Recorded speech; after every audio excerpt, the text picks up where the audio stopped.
할렐루야! 가정의 달 5월 셋째 주 주일 예배 나오신 여러분을 주님의 이름으로 축복하고 환영합니다. 우리 함께 예배하는 우리 가족들, 또 함께 나오신 분들, 우리 서로 인사하면서 이렇게 축복했으면 좋겠습니다. 잘 나오셨습니다. 반갑습니다. 오늘도 예배를 통해서 하나님 만나시기 바랍니다. 네, 오늘도 하나님께서 우리에게 예비하신 큰 은혜를 부어주실 줄로 믿습니다. 우리 다 함께 기도하시고 하나님 앞에 예배하시겠습니다. 기도하겠습니다. 좋으신 아버지 하나님 감사합니다. 오늘도 하나님 저희들의 마음을 이끄시고 성령으로 우리의 마음을 주장하여 주셔서 하나님 앞에 예배할 수 있게 하시고 온 성도들이 한 마음으로 주님 앞에 서게 하심을 감사를 드립니다. 오늘 우리의 예배를 통하여 주님께서 영광을 받아 주옵소서. 예배를 통하여 우리가 성령 안에 한 마음이 되고 그리고 하나님께서 부어주시는 그 은혜와 또 말씀을 통하여 우리의 영혼이 새로워지고 우리의 믿음이 더욱더 강하여지는 은혜의 시간, 축복의 시간이 될 수 있도록 역사하여 주시옵소서. 주 예수 그리스도의 이름으로 기도하옵나이다. 아멘. 우리 다 함께 찬송가 37장 찬송하시겠습니다. 주 예수 이름 높이여. 우리 힘차게 하나님께 영광 돌려드리며 찬송합니다. 주 예수 이름 높이여 다 찬양하여라 다 찬양하여라 금요일관을 들여서 만유의 주를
반주에 맞추어서 겸손한 마음으로 주님 앞에 묵상하며 기도하시겠습니다.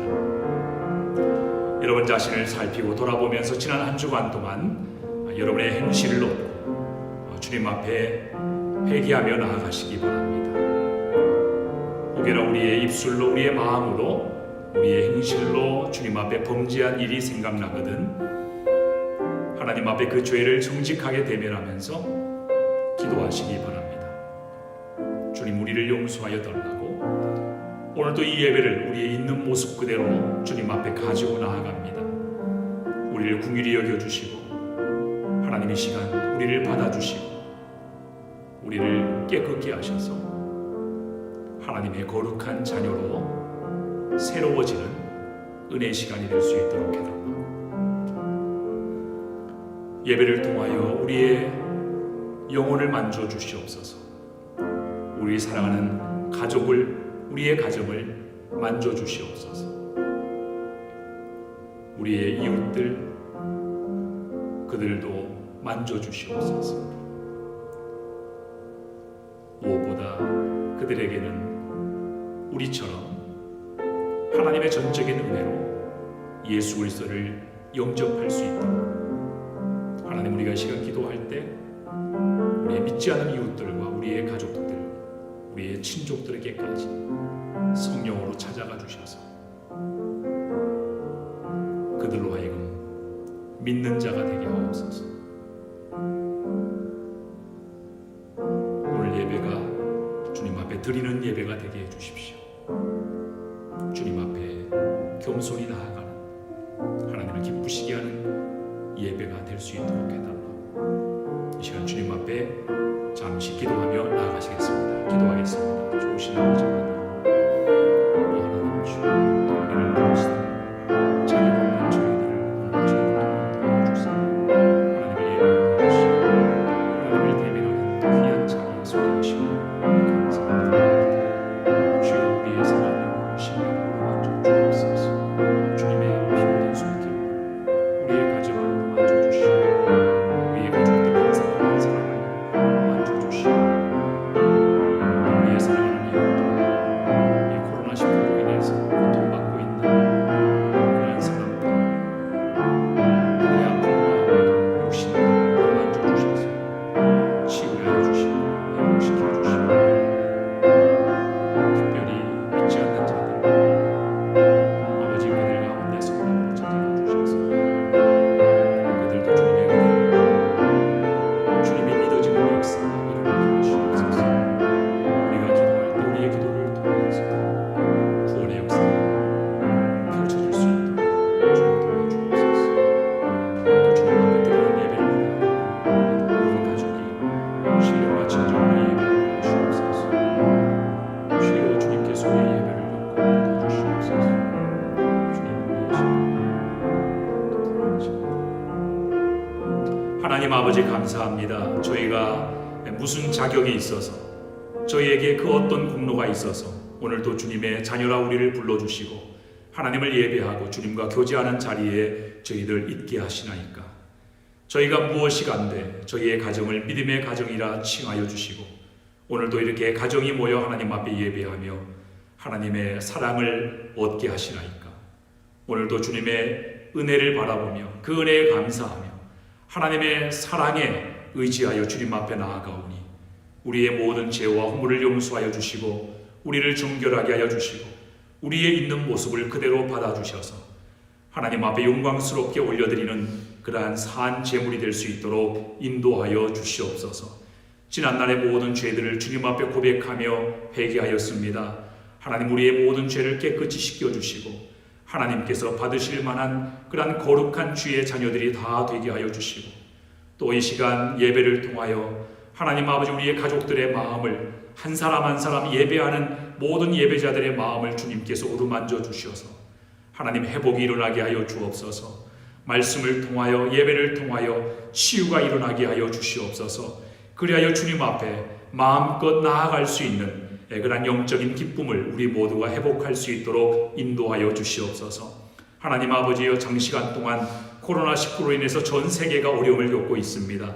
이 코로나 바이러스로 인해서 육신적으로 마음적으로 어려워하는 모든 이웃들의 마음도 주님께서 사랑으로 어루만져 주셔서 하나님 속히 이 모든 재난의 상황이 끝이 나게 하시고 그리하여 우리가 새로워진 모습으로 하나님 앞에서 살아가는 저희들 모두가 되고 온 인류가 될 수 있도록 역사하여 주시옵소서. 오늘도 가정에서 예배하는 성도들의 가정을 축복하시고 하나님의 성령의 임재가, 하나님의 영광이 그 가정에 가득하게 하시며 이 가정의 달에 하나님 우리의 가정이 무엇보다 믿음의 가정으로 세워지기를 원하여 기도하며 말씀 붙들고 나아가고 있사오니 하나님께서 우리에게 말씀하여 주시는 그 말씀에 순종하여 하나님 비로소 하나님이 원하시는 가정, 하나님이 기뻐하시는 가정을 우리가 회복하며 또 믿음의 공동체로 세워지는 그런 역사가 우리 가운데 이루어질 수 있도록 주님 축복하여 주시옵소서.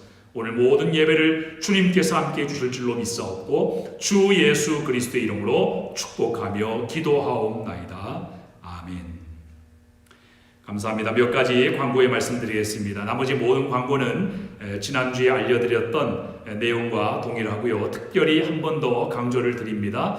코로나 기간 동안에 저희가 자동차 신방을 하면서 우리 성도님들에게 드린 Bless Every Home이라고 하는 그 미션, 전도 대상자들, 여러분 주변의 이웃들 가운데 우리 한국인 이웃들 검색이 되셨으면 그 정보를 저한테 보내주시기 바랍니다. 그분의 이름과 주소를 보내주시면 이 모든 것들을 다 모아서 우리가 지속적으로 그들에게 복음을 전하고 또 교회의 사역과 또 예배에 초대하는 그러한 일을 하게 될 것입니다. 그 일에 적극적으로 협조를 해 주시기를 바라고요. 그리고 계속해서 가정예배 훈련 세미나가 수요일마다 진행이 되고 있습니다. 제가 세미나 하는 도중에도 앞으로의 계획들, 또 이 가정예배를 우리 성도님들의 삶, 또 가정에서 세워가게 하는 그 일을 집중해서 지속적으로 해나갈 것이라는 그런 몇 가지의 계획을 알려드렸는데요. 이번에 결심을 하시고 온 가족이 이 세미나부터 참석하는 일에 함께 마음을 모아주시기 바랍니다. 그리고 이 세미나 영상은 계속 녹화가 되고 그 다음에 실시간으로 방송이 된 이후에도 유튜브 채널에 그대로 오픈을 해 놓게 되니까요. 부득이하게 저녁에 직장에서 늦게 퇴근하기 때문에 실시간에 참여하지 못하는 우리 분들이 계시다면 꼭 나중이라도 꼭 함께 가족이 함께 그 영상에 참여하셔서 이 하나님이 원하시는 가정이 무엇인가 하는 그 가장 원리가 되는 그런 내용들을 꼭 여러분이 들으시기 바랍니다. 그것을 시작으로 해서 가정 예배를 세우는 그런 프로젝트를 우리가 진행을 해 가게 될 것입니다. 꼭 명심하시고 이번 기회에 함께 해주시면 감사하겠고요. 또 아울러서 이 가정의 달을 시작으로 일주일에 한 번 바이블 타임으로 가족이 함께 예배하는 그 일을 실천하는 것 잊지 마시기 바랍니다. 예배라고 해서 가정 예배라고 해서 꼭 뭐 1시간을 꼭 채울 필요가 없습니다. 저희 가정 같은 경우는 한 30분, 40분 이제 계속 나누다 보면 우리가 약속한 시간은 30분, 40분이어도 나누다 보면 그 시간이 1시간이 되기도 하고 또 1시간 반이 되기도 하지만 꼭 1시간을 맞춰야 된다 그렇게 생각하지 마시고 30분 정도 괜찮습니다. 그 시간이라도 가족이 일주일에 하루를 정해서 저녁에 함께 모여서 함께 말씀을 나누고 예배하는 그 일을 반드시 실천해 가시기 바랍니다. 그렇게 해주시기를 바라고요. 그리고 오늘 예배죠. 오늘 예배 마치고 오후 2시에 목자분들과 그리고 팀장분들의 모임을 채플에서 오프라인으로 갖도록 하겠습니다. 우리 팀장님들과 목자님들에게는 이미 제가 개별적으로 공지를 해드렸는데 이렇게 모이는 이유는 이제 그 알라바마 스테이트 그리고 이 지역에 있는 이 베프티스트 컨벤션에서 몇 가지 이제 교회를 오픈하는 것과 관련해서 몇 가지 지침을 준 것이 있습니다. 그래서 이에 발맞춰서 우리 오펠라카 제일침례교회도 이제 오픈을 하기 위한 준비 그 단계로 이제 돌입을 하게 되는데 우리 제일침례교회도 이제 그것을 서서히 준비해야 될 때입니다. 그래서 완전히 우리가 오픈할 때까지는 아직 시간이 좀 걸리게 되겠지만 그러나 부분적으로 오픈할 수 있는 또 이게 그 정부에서 허용하는 그런 범위 내에서 철저하게 예방하는 그런 수준을 유지하는 범위 내에서 우리가 함께 할 수 있는 그런 사역에 대해서 우리가 논의를 하고 또 단계적인 조치에 대해서 논의를 할 계획입니다. 그래서 팀장 되시는 분들, 목자 되시는 분들께서는 오후 2시까지 채플로 모여주시고요. 특별히 목자 되시는 분들은 목녀분들이 팀장님이 아닌 이상은 함께 오실 필요가 없습니다. 대표로 목자님들만 오시면 되겠습니다. 그래서 함께 전달을 해주시는 방식으로 그렇게 해주시면 감사하겠습니다. 여기에서 논의된 내용들은 나중에 모든 성도님들에게 자세하게 안내를 해드리겠습니다. 우리 성도님들 몇 가지 동정 소식이 있습니다. 먼저 그동안 우리와 함께 신앙생활하던 최경돈, 최계령 자매님 부부께서 이제 오는 목요일이죠. 21일 날 뉴저지 자녀들이 있는 곳으로 2주를 하게 되셨습니다. 그동안 함께 새벽마다 기도하고 또 말씀 안에서 교제하는 또 그런 일을 우리가 함께 잘 했었는데 아쉽지만 또 주님의 또 다른 계획이 있으실 줄로 믿습니다.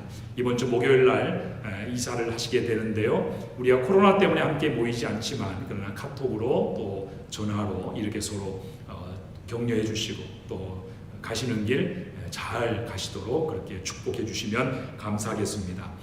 우리 겟세마네 목장의 윤혜성 자매님 그리고 남편분이 한정열 성도님이신데요. 이 한정열 성도님의 어머님이시죠. 그러니까 이 윤혜성 자매님의 시어머님께서 얼마 전에 소천되셨습니다. 그래서 장례식장은 한국에서 김해 시민 장례식장에서 이루어지기 때문에 엊그제 가족이 함께 한국으로 들어가셨습니다. 함께 위로해 주시고 그리고 하나님의 평강이 위로가 유가족들의 마음속에 임할 수 있도록 그리고 이번 장례를 통해서 온 가족이 예수님 영접하는 그런 구원의 역사가 일어날 수 있도록 함께 기도해 주시면 감사하겠습니다. 나머지 모든 광고는 주보를 참조해 주시고 우리 다 함께 찬송가 211장 찬송하시면서 준비하신 예물 하나님 앞에 봉헌하시겠습니다. 값비싼 향유를 주께 드린 값비싼 향유를 주께 드린 막달라 마리아 본받아서 향기로운 산재물 주님께 바치리 사랑의 주 내 주님께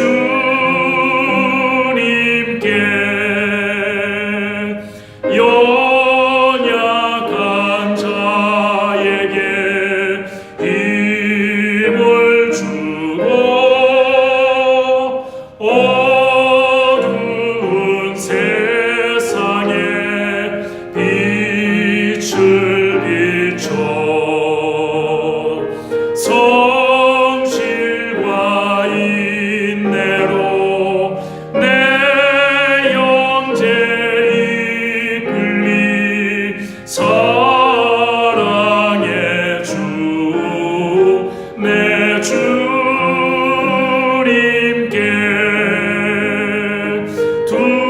두려운 마음에 소망 주고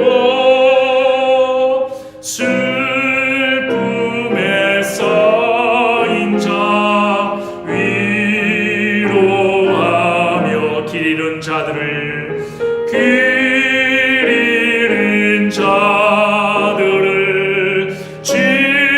친절히 이끌리 사랑의 주 내 주님께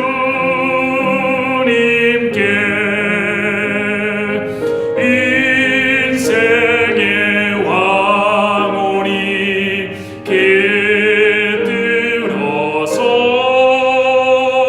이 땅의 수고가 끝날 때에 주님을 섬기다 평안히 가리라 사랑의 주 내 주님께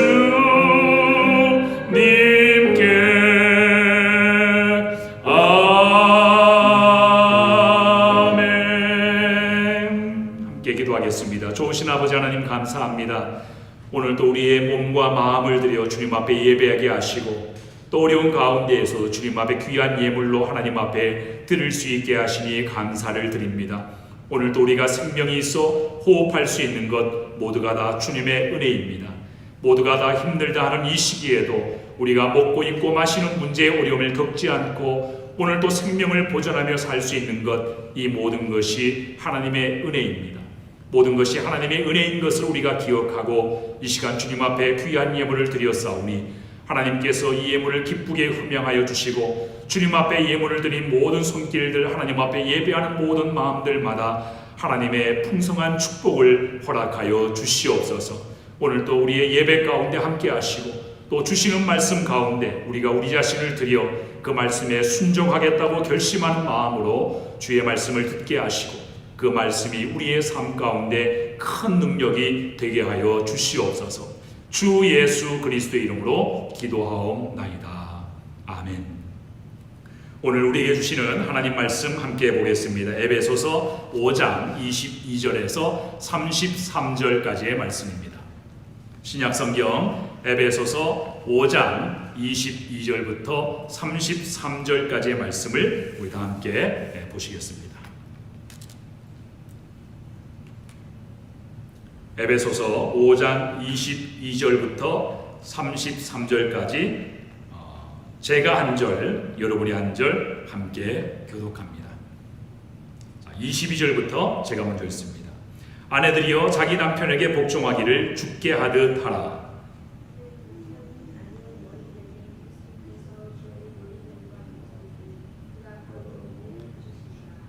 그러므로 교회가 그리스도에게 하듯 아내들도 범사에 자기 남편에게 복종할지니라.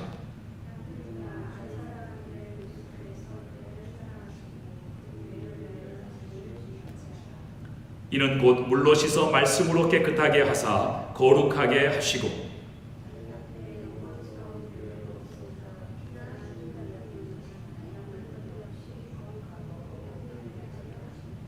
이와 같이 남편들도 자기 아내 사랑하기를 자기 자신과 같이 할지니 자기 아내를 사랑하는 자는 자기를 사랑하는 것이라.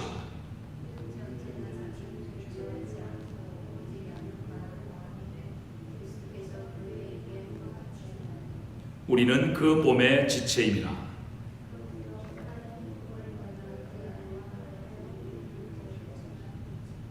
이 비밀이 크도다. 나는 그리스도와 교회에 대하여 말하노라. 33절 다 같이요. 그러나 너희도 각각 자기의 아내 사랑하기를 자신같이 하고 아내도 자기 남편을 존경하라. 아멘.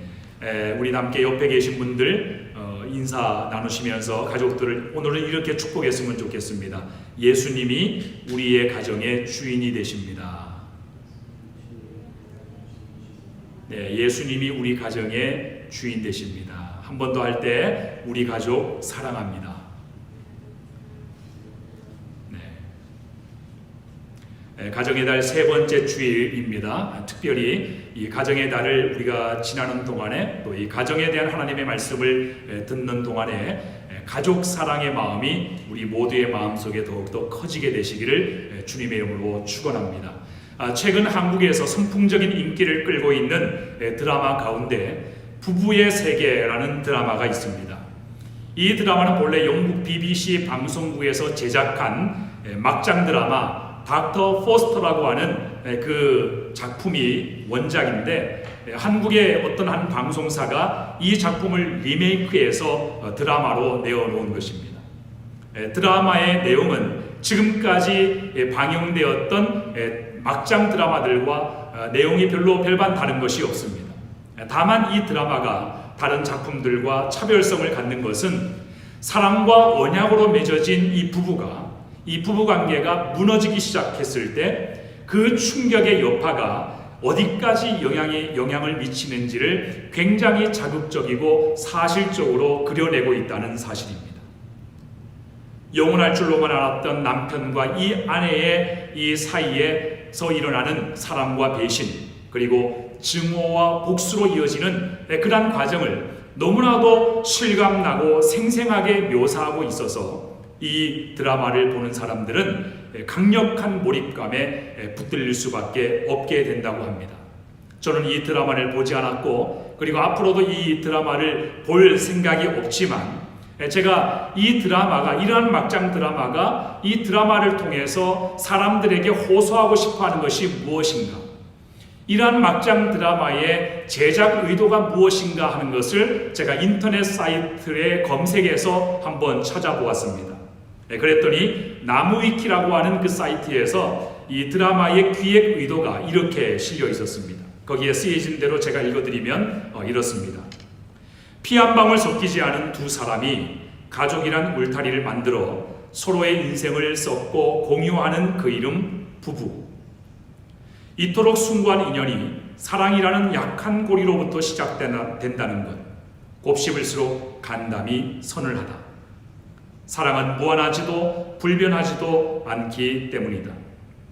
부부의 연을 맺으며 우리는 약속했었다. 너만을 사랑하겠노라고. 그러나 그 약속과 맹세는 버려졌고 사랑은 배신을 당했다. 배신으로 시작된 증오, 그리고 이어지는 서로를 향한 복수에는 응분의 대가가 따르는 법. 복수란 상대뿐 아니라 자신까지 파괴하는 것이라는 걸 알아야만 했다. 나 하나 부서지는 것쯤이야 기꺼이 감당해낼 수 있었다. 하지만 가장 소중한 것까지 잃게 될 줄은 몰랐다. 상대를 파괴할 만큼 증오한다는 것은 사랑의 또 다른 형태. 이것은 죽을 힘을 다해 서로의 목을 조이는 치열한 사랑에 관한 이야기이다. 여러분, 이 부부의 세계라는 이 드라마의 제작 의도, 이 기획 의도를 담고 있는 이 글귀를 제가 읽으면서 온몸에 소름이 돋았습니다. 그것은 이 내용이 저에게 어떤 감동을 주거나 어떤 깨달음을 주었기 때문에 소름이 돋았던 것이 아니라 이 깨어진 부부간의 관계, 이 깨어진 부부간의 증오와 이 복수를 서로에 대한 사랑의 또 다른 표현이다라고 정의하는 이 표현이 너무나도 섬뜩했기 때문입니다. 다시 한번 들어보십시오. 상대를 파괴할 만큼 증오한다는 것은 사랑의 또 다른 형태이다. 여러분, 이 말이 얼마나 무서운 말입니까? 부부 사이의 증오와 복수를 사랑의 또 다른 형태라고 정의하는 이 드라마의 기획 의도가 사람들에게, 시청자들에게 그것을 보여주려고 기획되었다라고 하는 이것이 굉장히 무섭고요. 그보다 더 무서운 것은 이런 내용의 드라마가 사람들에게 주는 영향력이 굉장히 크다라고 하는 사실입니다. 이 드라마가 사람들에게 끼치는 영향력이 얼마나 대단한가 하는 것을 평가하는 그 평가 지수를 가리켜서 콘텐츠 영향력 지수라고 그렇게 부릅니다. 그런데 이 막장 드라마 부부의 세계가 이 콘텐츠 영향력 평가 지수에서 단연 1위를 차지했다는 사실입니다. 이것이 무슨 뜻을 우리에게 말해줍니까? 이 드라마가 지금 대한민국에서 최고의 시청률을 기록하고 있는 이유가 단순히 사람들에게 재미를 주거나 어떤 공감을 불러일으키기 때문이 아니라 많은 사람들이 이 드라마의 영향을 받고 설득을 당하고 있기 때문이라는 것입니다. 그것이 바로 콘텐츠 영향력 평가 지수라는 말의 의미인 것이죠. 여러분, 저는 오늘 이 가정에 관한 세 번째 메시지, 특별히 부부 관계에 대해서 말씀을 전하려고 합니다. 지금까지는 하나님께서 창조하신 이 창조 세계에 대한 창조 질서에 합당한 가정이 무엇인가, 하나님께서 가정을 설립하실 때 가정에 어떤 의미를 부여하셨는가에 대한 그러한 원리에 대해서 우리가 살펴보았습니다. 여러분, 이러한 원리를 지난 2주간에 걸쳐서 우리가 함께 살펴보았는데, 여러분, 이 같은 원리에 해당되는 말씀들을 접하면서 여러분들이 느끼게 된 것이 무엇입니까? 가정에 대한 그러한 성경적인 원리, 가정에 대한 이 창조 질서의 그러한 근본적인 원리에 해당되는 이 가정의 개념에 대한 메시지를 들으면서 여러분들이 깨닫게 되신 것이 있다면 그것이 무엇입니까? 하나님께서 지난 2주일 동안 이 가정에 대한 하나님의 창조의 원리에 대해서 우리에게 말씀하신 것에 대한 하나님이 우리에게 도전하시고자 하는 그 내용이, 그 핵심이 여러분 무엇이라고 생각하십니까? 그것은 지금까지 우리가 생각해왔던 가정의 모습, 가정에 대한 인식이 하나님께서 가정이라는 제도를 만드시고 설립하신 이유와 목적, 그리고 창조 질서에서 너무나도 벗어났다라고 하는 사실입니다. 지난 2주간의 메시지를 통해서 여러분이 깨달아야 될 핵심이 이것입니다. 지금까지 우리가 알고 있었던 가정에 대한 인식은 잘못된 것이었다. 지금까지 우리가 지켜오던, 우리가 살아오던 이 가정에 대한 모든 것이 다 잘못된 것이었다. 잘못된 방향으로 가고 있었던 것이다. 우리는 지금까지 이 가정 생활에 있어서, 특별히 하나님이 원하시는 가정을 이루고 살아가는 데 있어서 우리는 전적으로 실패해 왔던 것이다. 이것을 우리가 깨달아야만 되는 것입니다. 그동안 우리가 가정에 대해서 잘못된 인식을 가지고 살아왔다는 것을 우리가 지난 2주간의 말씀을 통해서 너무나도 그것이 명백하게 드러났지 않았습니까? 그래서 하나님은 이렇게 하심으로 저와 여러분들에게 새로운 기회를 주시는 것입니다. 가정의 의미를 바르게 알고 가정이 어떻게 하나님이 기뻐하시는 가정이 되고 하나님이 최초에 설립하신 그런 가정의 의미로 회복이 될 수 있는가를 깨달아서 지금부터 하나님이 원하시는 가정으로 돌아서라는 것입니다. 하나님이 저와 여러분에게 주신 이 가정을 하나님께로 다시 돌려놓으라는 것입니다. 그것을 지금부터 시작하라는 그런 도전을 우리에게 주시고 계시는 것이죠. 하나님이 창조하신 가정은 원래 어떤 가정이었는지, 하나님께서 가정을 통해서 어떠한 그림을 그리고 계셨는지 신자건 불신자건 할 것 없이 하나님이 창조하신 모든 인간이라면 그것은 피할 수 없는 가정의 원칙이고 또 가정의 원리인 것입니다. 그것을 새롭게 정립하라는 것이죠. 왜냐하면 우리가 현재 가지고 있는 이 가정에 대한 모든 정보나 지식은 세상으로부터 들어온 것이기 때문에 그렇습니다.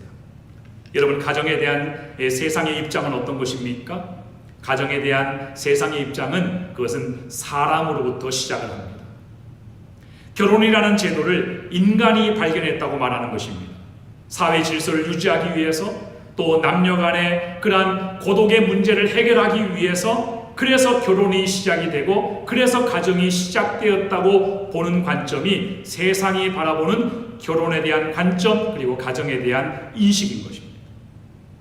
이러한 세상적인 가정관은 전적으로 남녀 간의 관계, 특별히 남자로서의 권리와 여자로서의 권리를 굉장히 중요하게 생각합니다.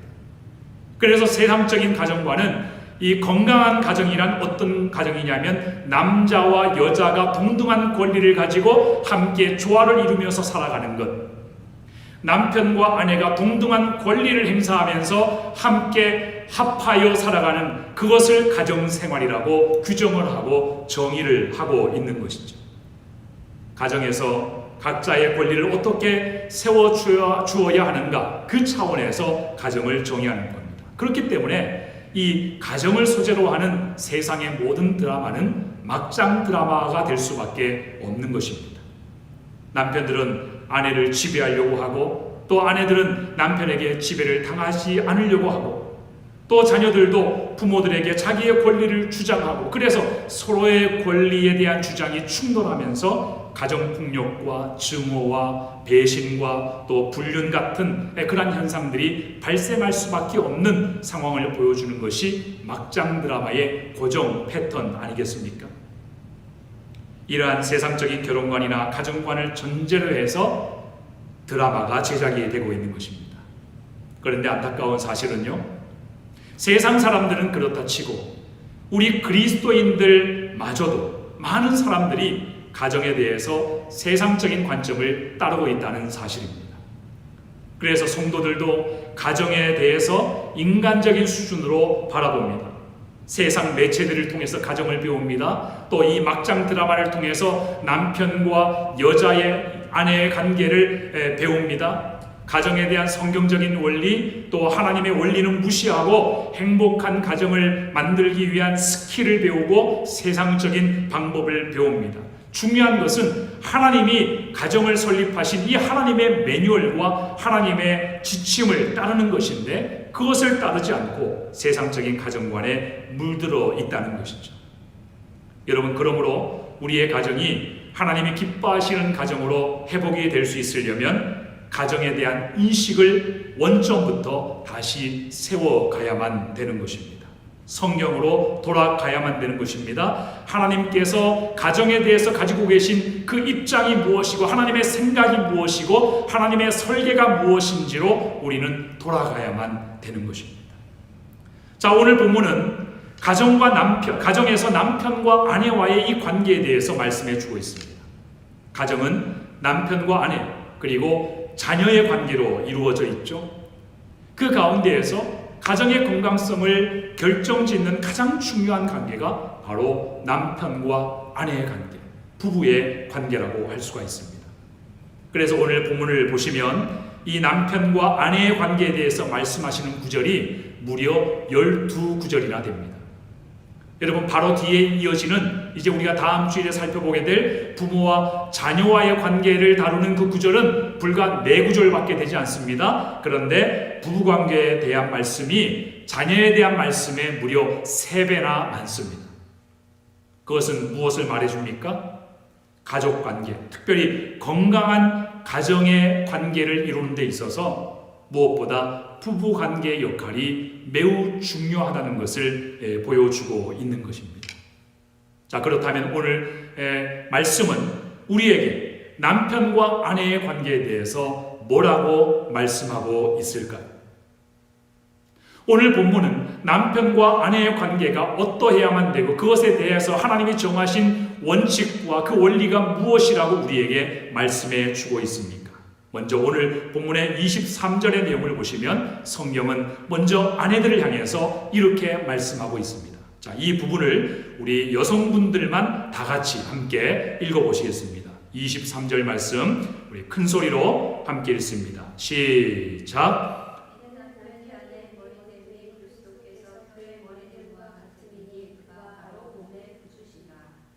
네, 24절에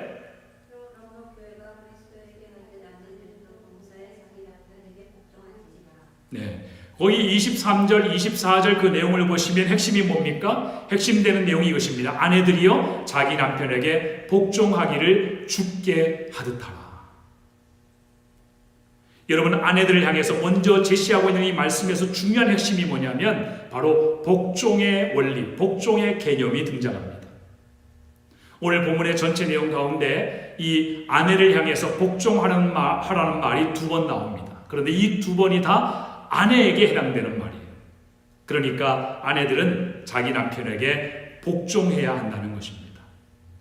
자, 지금 이 말을 하고 있을 때 우리 남편분들이 아내들을 이렇게 음흉한 미소를 지고 이렇게 쳐다보는 장면이 제 눈에 포착이 됐어요.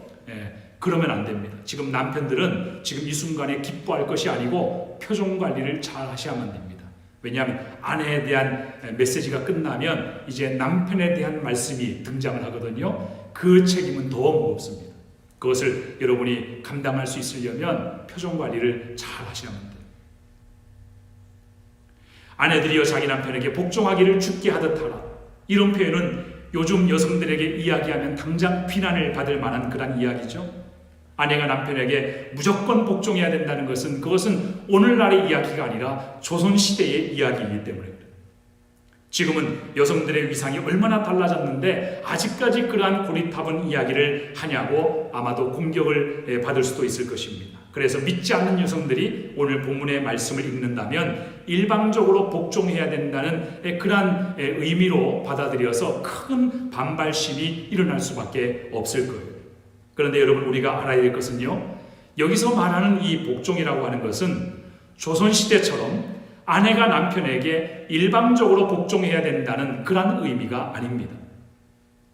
성경이 오늘 본문에서 특별히 에베소서에서 지난주에 우리가 살펴본 것처럼 피차 서로 복종하라, 이 복종의 개념, 또 아내들에게 남편에게 복종하기를 주께 하듯 하라, 이 복종의 개념, 성경이 우리에게 서로 복종하라 이렇게 말할 때 이 복종의 이 의무는 그것은 아내들에게만 국한된 것이 아닙니다. 사실 이 복종의 관계는 모든 사람들에게 해당되는 말씀이에요. 인간 관계에 있어서 서로가 서로에게 복종해야 함을 의미하는 것입니다. 그것이 그리스도 안에서 새롭게 된 그리스도인들의 삶의 원리이고 대인관계의 핵심이라고 하는 것입니다. 그래서 바로 앞부분인 21절을 보시면 사울이 그렇게 말했죠. 그리스도를 경외함으로 피차 복종하라. 모든 가정에서 특히 남편과 아내 또 부모와 자녀 사이의 관계에서뿐만 아니라 6장에서 다루시고 있는 종과 상전과의 관계에 있어서도 또 이 모든 관계를 포함하는 인간 관계에서 그리스도인은 건강한 인간 관계를 주도하는 그러한 사람들이 되기 위해서 피차 복종하는 그런 관계의 원리에 따라서 서로를 대할 수가 있어야 된다는 것을 말하고 있는 것입니다. 그 원리는 믿는 사람들과의 관계에서도 그렇고 특히 믿는 자들끼리의 관계에서는 더더욱 그래야만 됩니다. 우리가 지난번에 서로 사랑하라 라는 그 시리즈의 말씀을 나누면서 성도가 서로 사랑할 수 있는 것을 가능하게 하는 두 번째 원리가 뭐였습니까? 바로 서로에게 종노릇하라 라는 것이죠. 바로 믿는 자들이 성도가 각각의 지체들을 향해서 서로 종노릇하면서 서로를 섬기는 이 관계가 바로 오늘 본문이 말하고 있는 복종의 원리를 말하고 있는 것입니다. 이것이 구원받은 사람들이 이 세상을 살아가는 새로운 삶의 방식이라는 것이죠. 이 피차 복종의 원리를 따라서 사람을 관계하고 또 건강한 가족 관계를 이루고 또 건강한 공동체를 이루고 건강한 대인 관계를 이루게 될 때 이것이 나아가서 건강한 사회적인 관계로 이어지게 되는 그런 원리라고 하는 것입니다. 바로 이 피차 복종의 원리를 오늘 본문은 가정에서 먼저 아내에게 적용하고 있는 것입니다. 그러므로 남편들은요, 절대로 이 구절을 가지고 아내들을 무조건 지배하려고 하거나 협박하는 데 사용해서는 안 됩니다.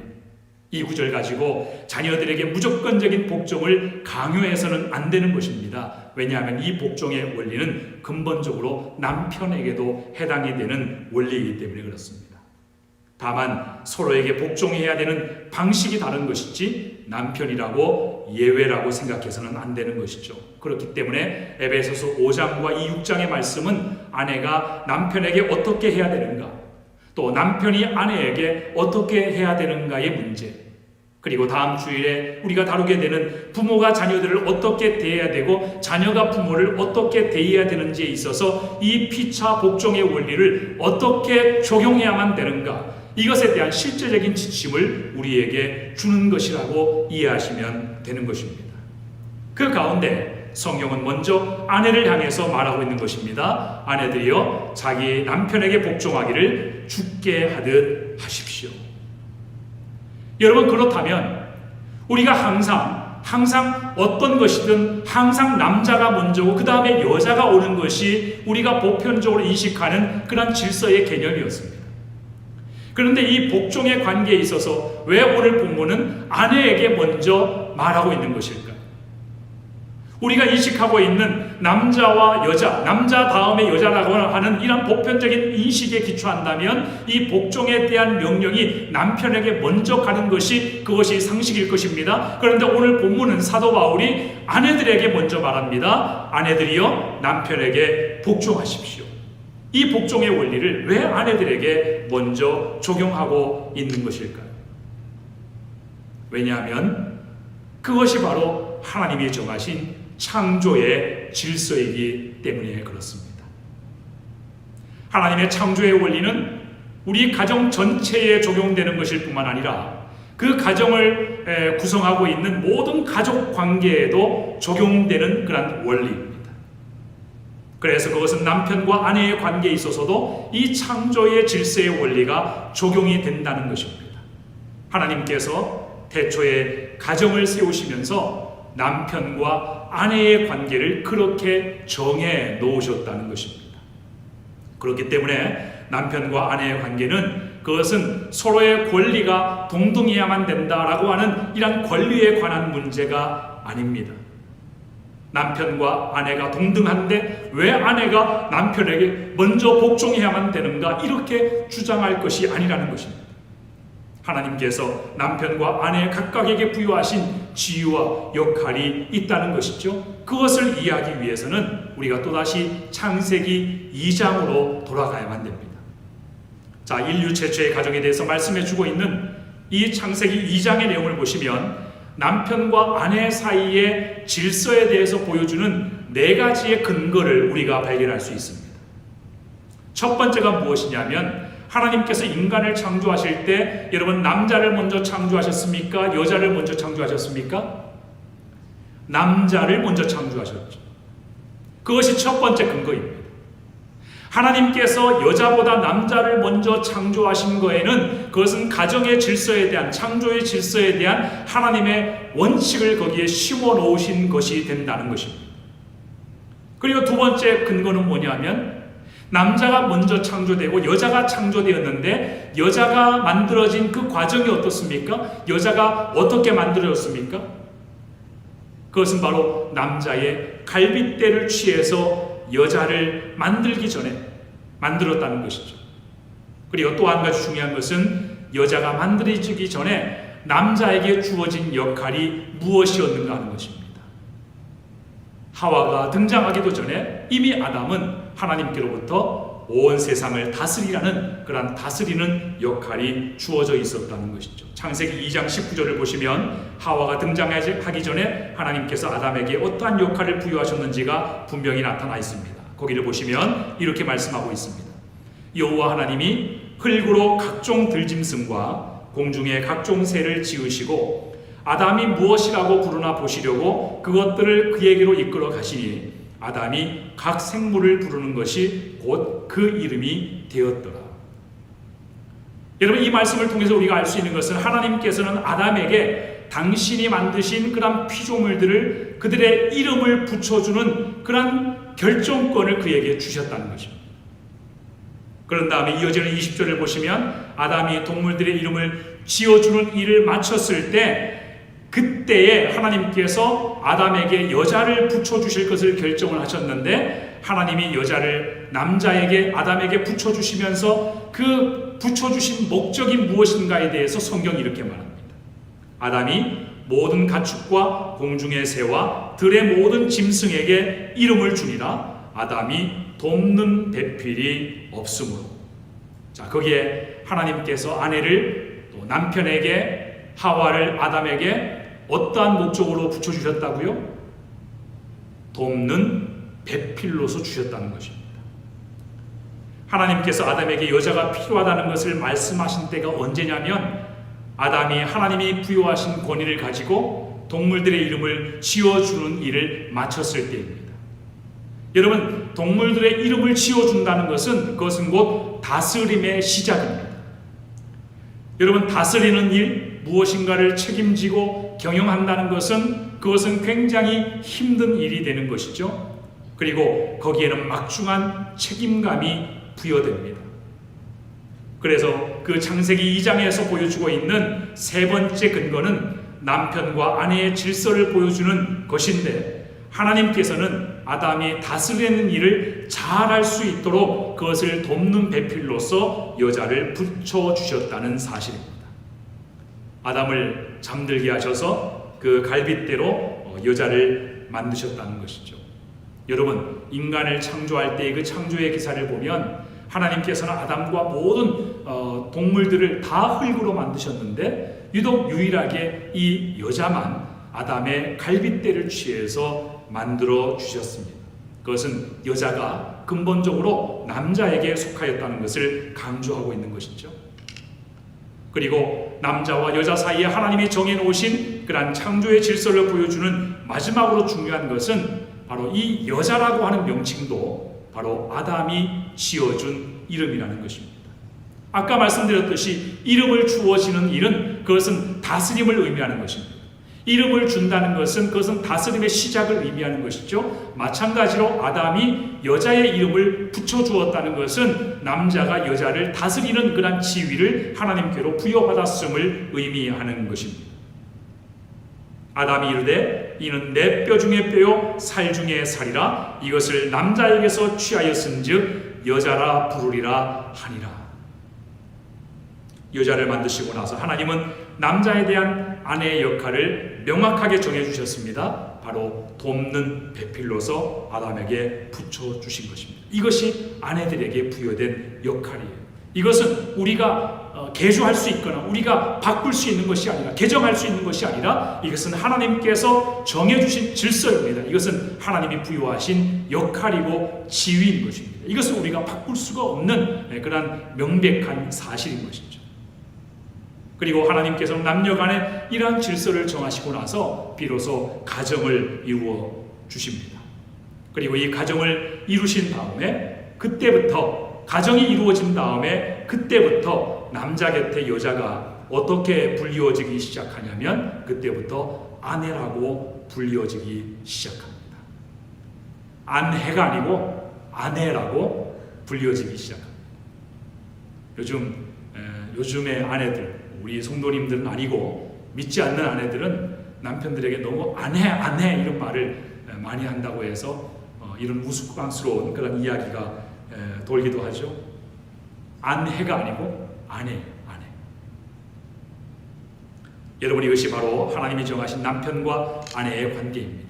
그렇기 때문에 아내들은 남편과의 관계에 있어서 자신의 역할을 돕는 배필이요, 또 남편을 보조하는 역할이요, 또 남편이 자기에게 부여된 그런 지위를 가지고 그에게 부여된 임무와 역할을 영광스럽게 감당할 수 있도록 그 옆에서 격려해주고 세워주고 도와주는 것으로서 이해하고, 하나님이 남편에게 부여하신 다스리는 역할을, 그 권위를 존중함으로써 복종해야만 된다라고 말씀하고 있는 것입니다. 하지만 이 아내가 남편을 향해서 해야 하는 이 복종에 대해서 오해하지 않기 위해서 사도 바울은 거기에 중요한 단서를 붙여놓습니다. 그것이 무엇이죠? 바로 죽게 하듯 하라라는 표현이에요. 많은 남편들이 이 구절을 가지고 오해할 수 있습니다. 그래서 이 구절이 오히려 건강한 가정을 만들고 하나님이 원하시는 가정을 만들고 가정을 더욱더 아름답게 만들기 위해 하나님이 세우신 질서인데, 아내가 남편에게 복종해야 되고 남편은 아내를 다스리는 역할을 부여받았다는 이 말을 일방적으로 해석을 하게 되면 큰 오해가 생기게 되고 이것 때문에 가정 불화가 촉발될 수가 있죠. 그래서 그런 오해를 잠재우기 위해서 사도 바울이 거기에 하나의 단서를 붙입니다. 바로 죽게 하듯 하라는 것이에요. 자, 그것은 아내가 남편에게 해야 되는 그 복종은, 그것은 사실상 하나님께 대한 복종이라는 것입니다. 다시 말씀드리면, 아내가 하나님이 남편이라는 존재에게 부여하신 그러한 위치와 그러한 권위를 인정하고 복종함으로써 가정에서 남편과 아내에 대한 질서를 이같이 정하신 하나님께 대한 그런 복종하는 것이 된다는 것이죠. 그것이 22절에 나타난 죽게 하듯 하라라는 그런 의미입니다.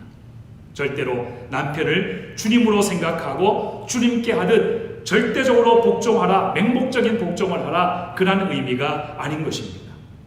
그것은 남편에 대해서 아내가 그렇게 하는 것이 곧 주님에 대한 순종과 복종의 표현이기 때문이라는 것입니다. 그렇기 때문에 누구든지 하나님을 기쁘시게 하고 예수 그리스도를 기쁘시게 하려는 그러한 신실한 마음을 가진 그러한 신실한 아내들이라면 어떤 이유에서든지 남편의 존재를 인정하고 그 권위에 복종하려고 한다라고 하는 것입니다. 그것은 남편이 완벽하기 때문에, 남편이 존경스러울 만하기 때문에, 남편이 아름답기 때문에, 그렇기 때문에 복종하는 것이 아니라, 비록 남편은 부족하지만 여전히 존경받지 못할 그런 모습을 갖고 있지만, 그런 모습을 가지고 있지만, 그러나 이것이 주님의 뜻이고 아내가 하나님을 기쁘시게 하기 위해서 남편의 권위를 인정하며 그렇게 행한다라고 하는 그런 의미로 아내들로 하여금 남편에게 복종하라, 죽게 하듯 하라, 남편에게 그렇게 하는 것이, 그것이 주님을 기쁘시게 하는 것이 되는 것이다.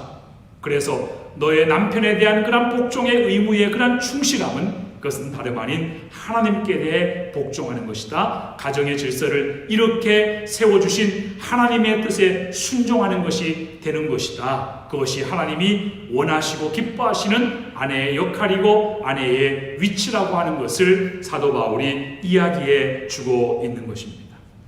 아내가 남편에게 노예처럼 복종해야 된다는 말이 아니에요. 남편은 아내에게 아무렇게나 대하면서, 아무렇게나 아내를 무시하고 아내에게 윽박지르면서 그렇게 절대적인 복종을 강요해서는 안 된다는 것입니다. 단지 가정에서 남편과 아내의 위치에 대해서 그렇다는 거예요. 남편의 역할이 다스리는 역할이고 아내의 역할은 그 남편이 그 역할을 잘할 수 있도록 그것을 보조하고 그것을 도와주는 그런 역할이라는 것입니다. 그런 지위가 부여되었다는 하나님이 부여하신 질서에 관한 것이지, 이것을 통해서 남편이 아내에게 마음대로 해도 된다, 그런 의미로 봐서는 안 된다는 것이죠. 서로가 그 역할을 잘 감당할 수 있도록 서로를 그렇게 돕는 그러한 역할로서 아내를 남편 옆에 붙여주신 것입니다. 그러므로 오늘 본문에서 사도 바울이 아내들에게 남편에게 복종하라고 하는 이 말은 아내들을 비하하거나 남편보다 아내가 열등한 존재라는 그런 차원에서 말하고 있는 것이 아니라 오히려 아내라고 하는 존재를 세워주기 위해서 하시는 말씀이에요. 하나님이 아내에게 주신 역할을 잘해서 아내의 중요성이, 아내의 가치가 가정에서 빛을 발하기를 원하여 그렇게 하는 말입니다.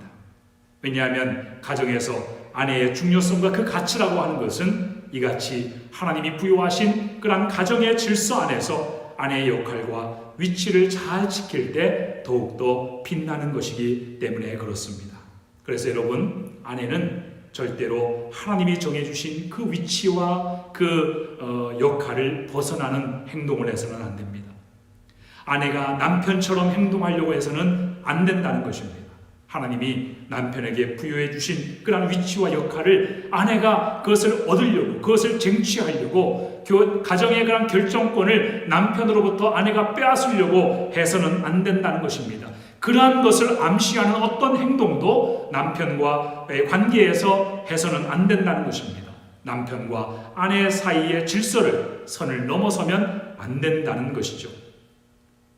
그 점에 대한 교훈을 바로 창세기에서 보여주고 있지 않습니까? 여러분, 인류의 타락이 어떻게 시작이 되었습니까? 아담의 아내 하와에게서 비롯되었습니다. 성경은 이것을 아담의 범죄라고 말하고 있지만, 그러나 엄밀하게 이야기하면 선악과를 먼저 따먹은 사람은 아담이 아니라 바로 하와였습니다. 그러므로 인류의 타락은 바로 이 하와로부터 시작된 것이라고 볼 수가 있는 것입니다. 하와가 뱀에게 유혹에 빠져서 그래서 선악과를 따먹는 그러한 죄를 짓게 되고 자기 남편인 아담까지도 죄를 짓게 만든 것이죠. 그런데 하와가 이 모든 일들이 일어나는 과정에서 결정적으로 저지른 실수가 있습니다. 그것은 하와가 마귀에게 유혹을 받았을 때 남편과 아내 사이에 하나님이 정해주신 그러한 질서, 그러한 관계를 이 하와가 분명하게 이해하고 그것을 지켰더라면, 그는 뱀이 자기에게 유혹했을 때 그 유혹받는 상황을 반드시 남편과 상의를 했어야만 했습니다. 이 선악과를 먹어도 되는지, 이 선악과를 먹어서는 안 되는지, 이러한 문제를 남편에게 가지고 갔어야만 되었습니다. 그렇게 했어야만 됩니다.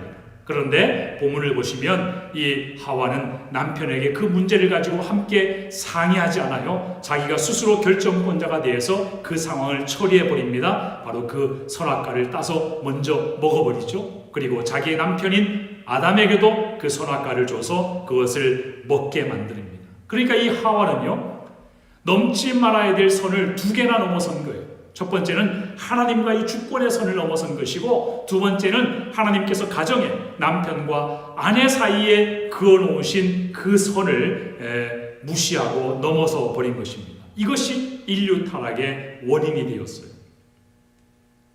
하지만 인류의 타락이 하와로부터 비롯되었지만 성경은 그것에 대한 책임을 누구에게 묻습니까? 남편인 아담에게 묻는 것입니다.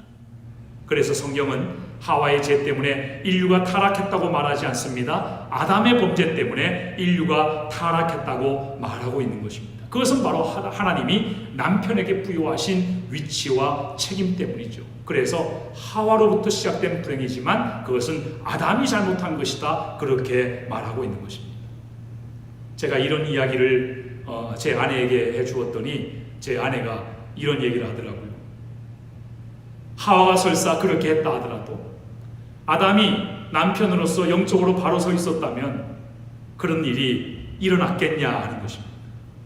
제가 그 말을 듣고 저에 대한 공격이라고도 생각을 했지만, 그러나 맞는 말이죠. 아담은 분명 하와가 뱀의 유혹을 받는 그런 현장에 함께 있었습니다. 서로 각자 다른 곳에 있었던 것이 아니에요. 하와가 뱀의 유혹을 받는 그 현장에 아담도 있었습니다.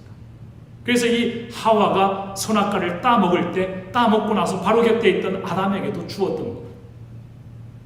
그러니까 이 아담은 하와가 뱀의 유혹을 받고 있을 때 이 가정을 다스리는 그런 남편의 지위와 그런 역할을 가지고 어떻게 했어야만 마땅합니까? 그것을 해서는 안 된다고 저지했어야만 됩니다. 그것을 막았어야만 됩니다. 선악과를 먹지 않도록 했어야만 됩니다.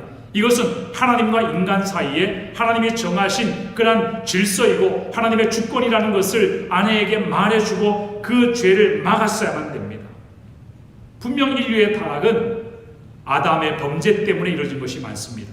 왜냐하면 아담이 다스리는 자로서의 그러한 역할을 제대로 하지 못했기 때문인 것이죠.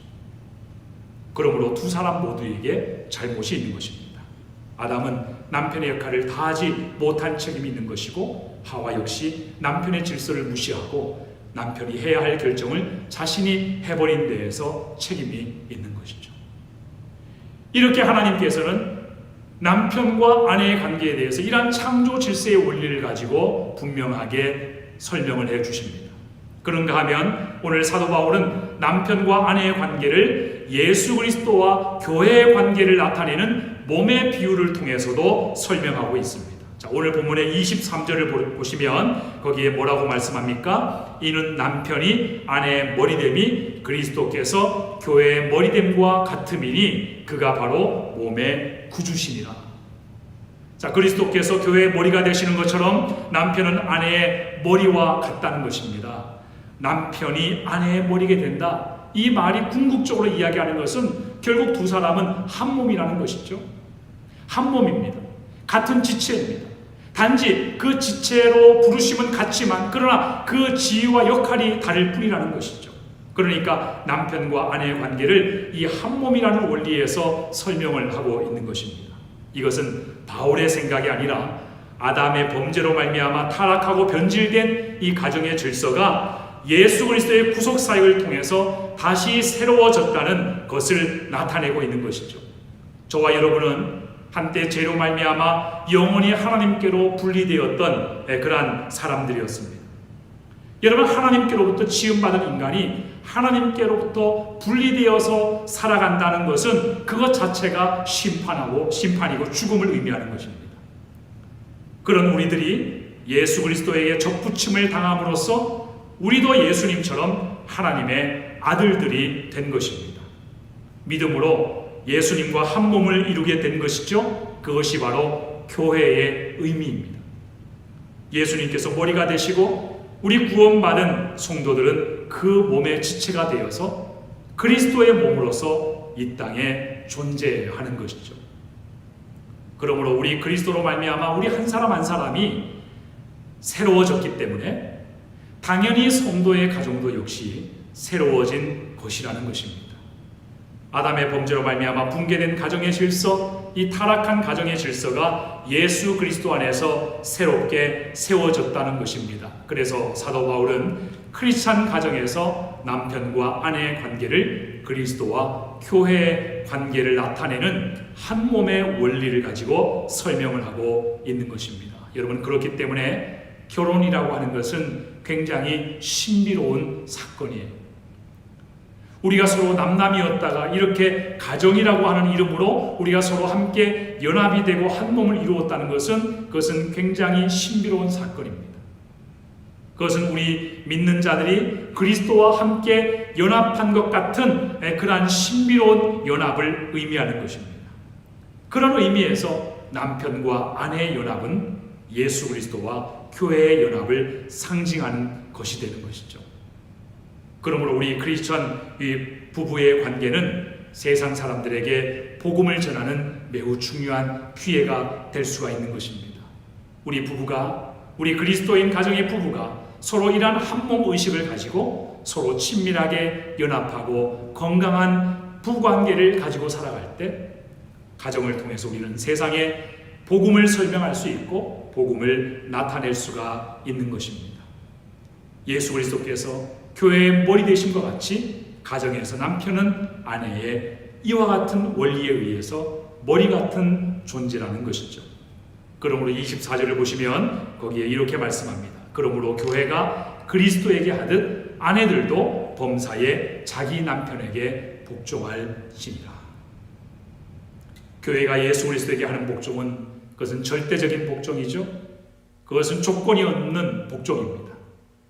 하지만 아내가 남편에게 복종해야 된다는 이 말씀의 의미는 문자적으로 해석해서 남편을 예수님 대하듯 하라는 의미는 아닙니다.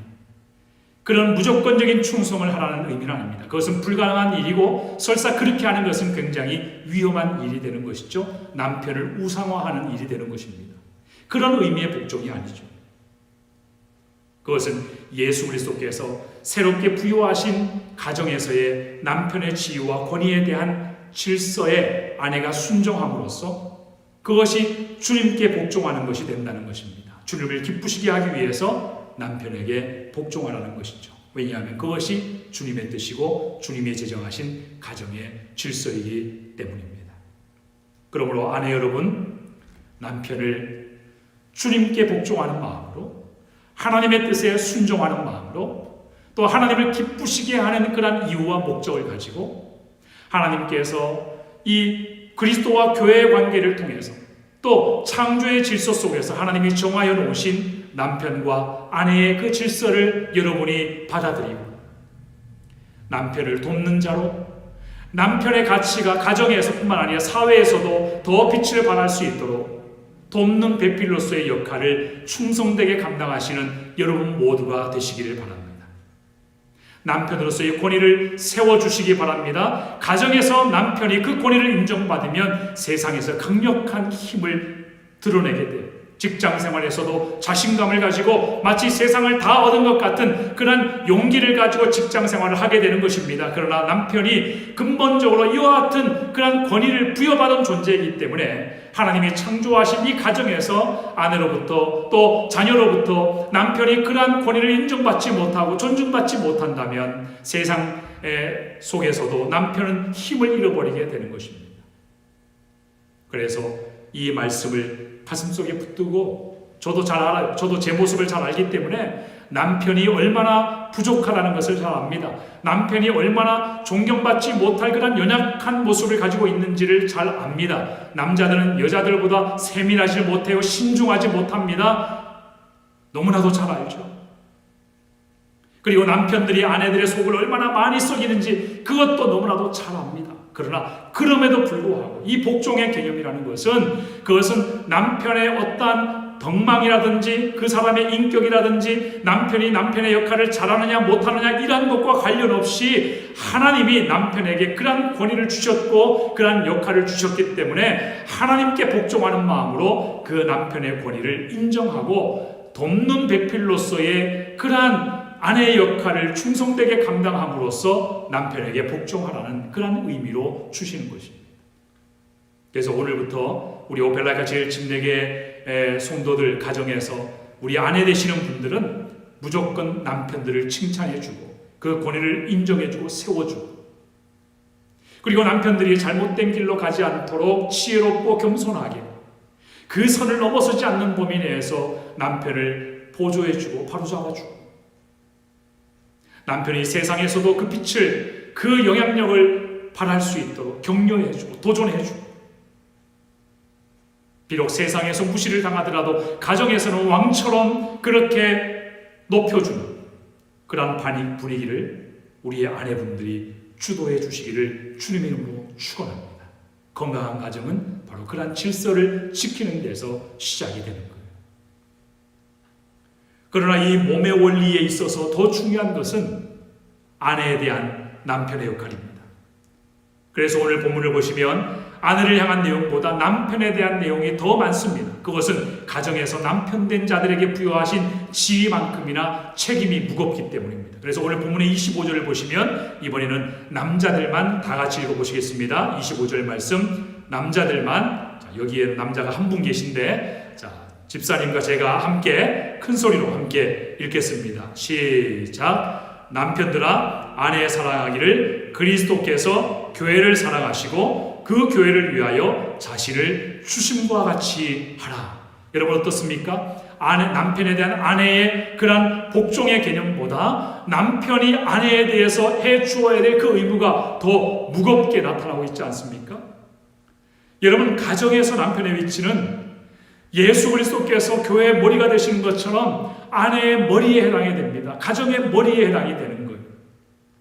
이런 사실을 통해서 성경은 남편에게 이렇게 말씀하고 있는 것입니다. 교회의 머리 되신 예수님께서 자기의 몸인 교회를 돌보시고 양육하시는 것처럼 아내와 자녀들을 사랑으로 돌보고 보호해 주어야 된다는 것입니다. 남편이 가정에서 그 의무를 게을리하는 것은 그것은 마치 자기의 육체를 돌보지 않는 것과 같은 것이라는 것입니다. 왜냐하면 교회가 예수님의 몸을 이루는 지체인 것처럼 가정에서 남편 곁에 붙여주신 아내와 자녀들은 남편 자신의 몸을 이루는 지체와도 같기 때문이에요. 그래서 28절 29절을 보시면 이렇게 말씀하고 있습니다. 이와 같이 남편들도 자기 아내 사랑하기를 자기 자신과 같이 할지니 자기 아내를 사랑하는 자는 자기를 사랑하는 것이라 누구든지 언제나 자기 육체를 미워하지 아니하고 오직 양육하여 보호하기를 그리스도께서 교회에게 함과 같이 하나니 우리는 그 몸의 지체입니다. 자, 이 말이 무슨 말이냐면요, 우리 모든 성도들이, 구원받은 성도들이 예수 그리스도의 몸을 이루는, 예수 그리스도께서 머리가 되시고 우리는 그 몸의 지체들인 것처럼 가정에서 남편의 위치는 자기의 몸의 머리가 남편이 되고, 그리고 자기 몸에 붙어있는 지체가 바로 아내요, 그리고 바로 자녀들이라는 것입니다. 그러니까 자기 몸에 붙어있는 지체들을 사랑하고 돌보고 그 지체들이 각각의 역할과 기능을 잘 감당할 수 있도록 그것을 돌보고 양육해야 줘야 될 그 책임이 바로 이 몸에 있다는 것이죠. 몸의 머리인 남편에게 있다는 것입니다. 아내를 돌보지 않고 아내를 사랑하지 않고 또 자녀들을 돌보는 그 모든 일들을 게을리하는 그것은 마치 자기의 몸을 돌보지 않는 것과 같다라고 하는 것입니다. 그래서 남편은 가족들을 양육하는 주체가 되어야만 돼요. 가족들을 건강하게 육체적으로 그들의 삶을 보살필 뿐만 아니라 영적으로도 그들이 하나님 앞에 바르게 설 수 있도록 영적으로도 양육하는 그 일을 남편이 주도해야만 되는 것입니다. 요즘 안타까운 것은 가정 안에서 이러한 권위가 붕괴가 되었다는 거예요. 이러한 남편의 역할이 너무나도 많이 약화되었다는 것입니다. 지금은 모든 것을 다 아내에게 다 떠맡기고 아내에게 부여하는 그러한 시대 아닙니까? 가정의 영적인 모든 질서를, 모든 일들을 다 아내가 전담을 합니다. 아내가 그 짐을 맡습니다. 아내가 그 일을 감당하고 있어요. 그러나 성경은 분명히 얘기하고 있는 겁니다. 자기의 몸의 지체들을, 아내를 포함해서 모든 가족들, 자기 몸의 지체들을 양육하고 돌보는 이 양육의 책임이 바로 남편에게 있다는 것이죠. 자, 이 양육하다라고 하는 말의 표현이 뭡니까? 아내는 남편을 통해서 성장해야 된다는 거예요. 이것을 다른 말로 이야기하면 아내는 남편의 권위를 통해서 하나님의 권위를 배워야 된다는 겁니다. 그리고 아내뿐만 아니라 자녀들은 남편과 아버지를 통해서 하나님을 신앙하고 하나님 앞에 나아가는 법을 배워야 된다는 것입니다. 아버지를 통해서, 남편을 통해서 온 가족이 하나님을 예배하는 것을 배워야 된다는 것입니다. 하나님을 경외하고 하나님을 바라보며 살아야 된다는 것을 남편이 주도해야 된다는 것입니다. 그것이 하나님이 주신 남편의 역할이라는 것이죠. 오늘날 가정이 붕괴되는 것은 남녀 간의 이혼에서만 가정이 붕괴가 아닙니다. 자녀들이 탈선해서만 가정이 붕괴가 아니에요. 남편이 또 아내가 한 가족이 그렇게 모여 살고 있어도 이러한 역할, 남편에게 부여된 이 역할이 제대로 작동이 되고 있지 않다면 그 가정은 이미 붕괴되고 있는 겁니다. 가정에서 아내와 자녀들은 남편 또는 아버지를 대할 때 보호자요, 양육자요, 가정을 다스리는 자로서 먼저 이해해야 되고 이 관계 속에서 그 질서를 인정해 주어야 될 뿐만 아니라 건강한 가정을 세움에 있어서 온 가족이 서로 협력하고 함께 행동해야 되지만 그 모든 주도권이나 결정권은 남편에게, 아버지에게 있다는 사실을 잊지 말고 그 질서 가운데 우리의 남편들이 행동을 하고 우리가 처신을 할 때, 그럴 때 하나님이 기뻐하시는 가정의 질서를 우리가 다시 회복시켜 나갈 수가 있는 것입니다. 물론 아내로서, 자녀로서 자기의 의견을 말할 수가 있습니다. 하지만 남편이 결정하면 아내는, 또 가족들은 그것을 또 순종하며 따라주는, 그렇게 의견을 서로 주고받다가도 남편이, 아버지가 확신을 가지고 그것을 주장하면 일단은 복종하는 그런 태도를 가지고 따라주는 그런 모습이 필요합니다. 그건 열등감의 문제가 아니고 서로의 권리의 문제가 아닙니다. 그것은 질서이고 원리의 문제인 것입니다. 그 대신 남편에게는 올바른 결정을 내리고 올바른 방향으로 가족들을 인도함으로써 그들을 돌보고 책임질 그런 의무가 있는 것이죠. 남편은 이 같은 역할을 잘 함으로써 아내에게 복종하고 자녀들에게 복종해야 되는 것입니다. 이것이 바로 피차 서로 복종하라라는 그런 말의 의미인 것입니다. 사랑하는 남편 여러분, 사랑하는 이 땅의 아버지 여러분, 아내와 자녀들을 사랑하고 양육하고 보호하기를 그리스도께서 교회에게 함과 같이 하시기 바랍니다. 그 어떤 남편도 아내를 이같이 사랑하지 않는 이상 아내의 머리라고 말할 자격이 없습니다. 하나님이 세우신 가정, 하나님이 맡겨주신 가정을 경영함에 있어서 이같이 하지 않으면 그것은 곧 하나님께 복종하지 않는 것이 되는 것입니다. 가정에서 아내에 대한 남편의 다스림은 바로 사랑의 다스림이 되어야만 됩니다. 그러므로 여러분, 결코 아내를 무시하지 마십시오. 자녀들을 무시하지 마십시오.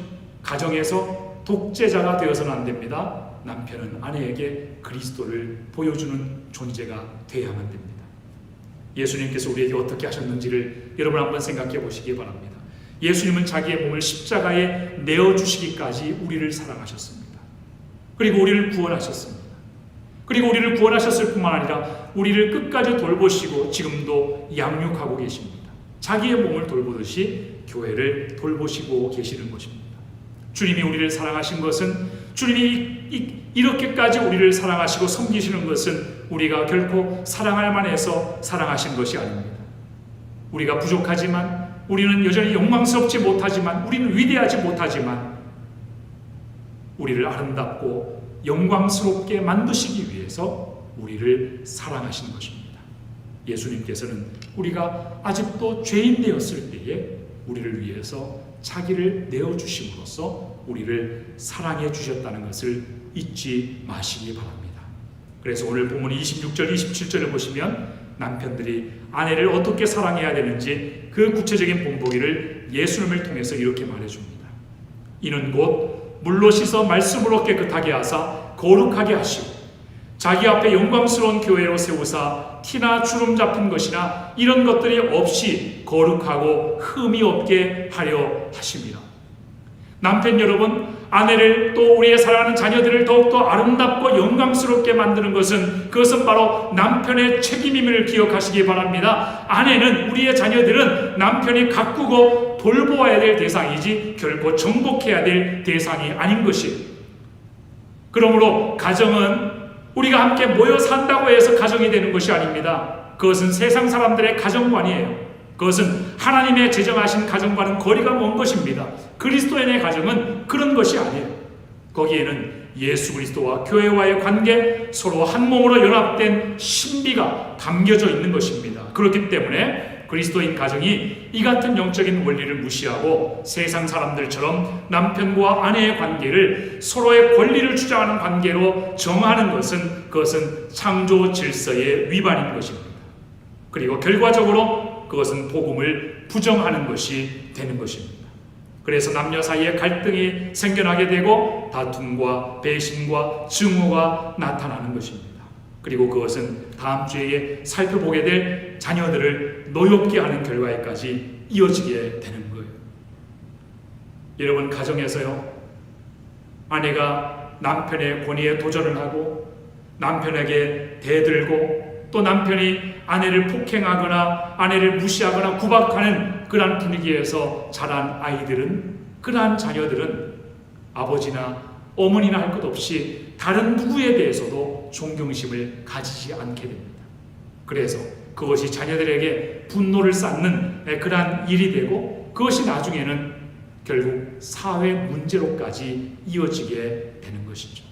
오늘 남편과 아내에 대해서 하나님의 관점에선 부부의 세계가 무엇인지에 대해서 오늘 말씀을 드렸습니다.